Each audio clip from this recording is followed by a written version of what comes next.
اور اگلی خبر 2014 نوشیرا سرینگر تیزاب حملہ کیس میں عدالت نے دونوں ملزمان کو آئی پی سی کی دفعہ 326A اور دفعہ 12B کے تحت جرم کے لیے قصوروار ٹھہرایا ہے۔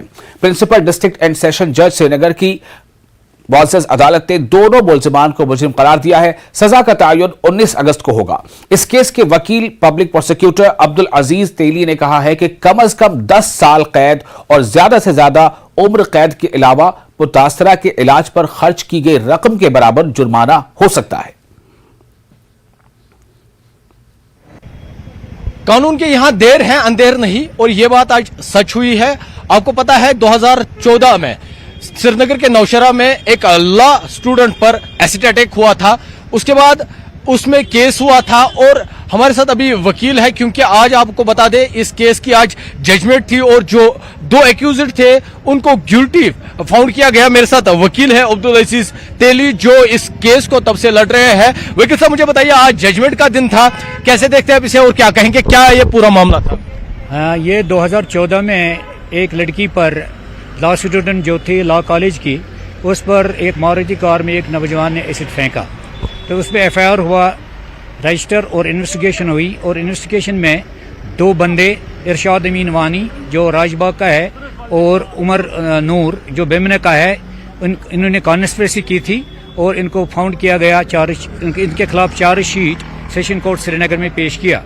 اس وقت میں بحیثیت پبلک پروسیکیوٹر کیسز لڑ رہا تھا، بعد میں مجھے اس کیس میں اسپیشل پبلک پروسیکیوٹر گورنمنٹ نے انگیج کیا، اور 2014 سے since last 9 years I was conducting the trial on behalf of the prosecution vigorously, اور during this trial ٹوٹل اس میں چالان میں 48 witnesses تھے، ان میں some eye witnesses تھے، دوسرے ٹیکنیکل witnesses تھے، تو all the 48 witnesses were examined by me before the court of sessions. They were duly cross-examined and accused were defended by so many lawyers.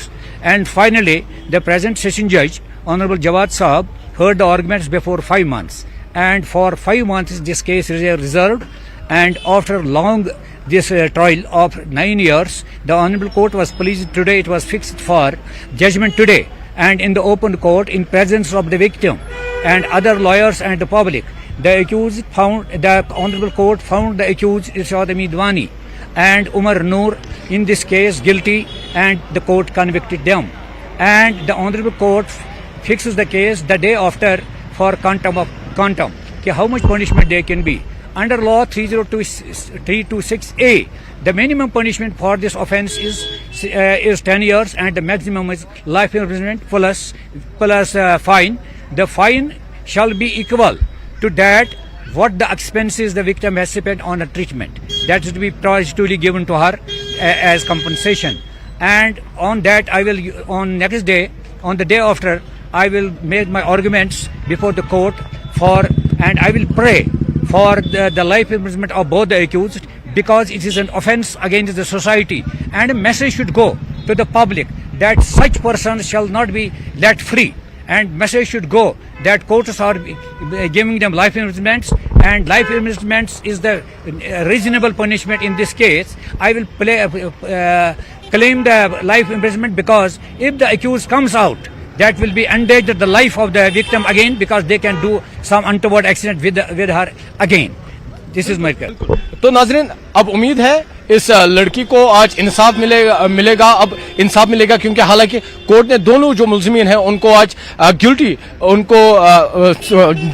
کا جرم جو ہے وہ قبول ہوا ہے، ان کا جرم جو ہے وہ ثابت ہوا ہے۔ اب کورٹ 2 دن بعد جو ہے سزا سنائے گی، تو امید ہے جو ان وکیل صاحب کا کہنا ہے کہ اس طرح سے اب اگر کورٹ زیادہ سے زیادہ یعنی سخت سے سخت سزا سنائے گی تو آنے والے وقت میں کسی اور لڑکی پر اس طرح کا حملہ نہیں ہوگا۔ فیروزوانی کے ساتھ عابد حسین، نیوز 18 سری نگر۔ اور فی الحال ایک چھوٹا سا بریک لیتے ہیں، بریک کے بعد خبروں کا سلسلہ جاری رہے گا۔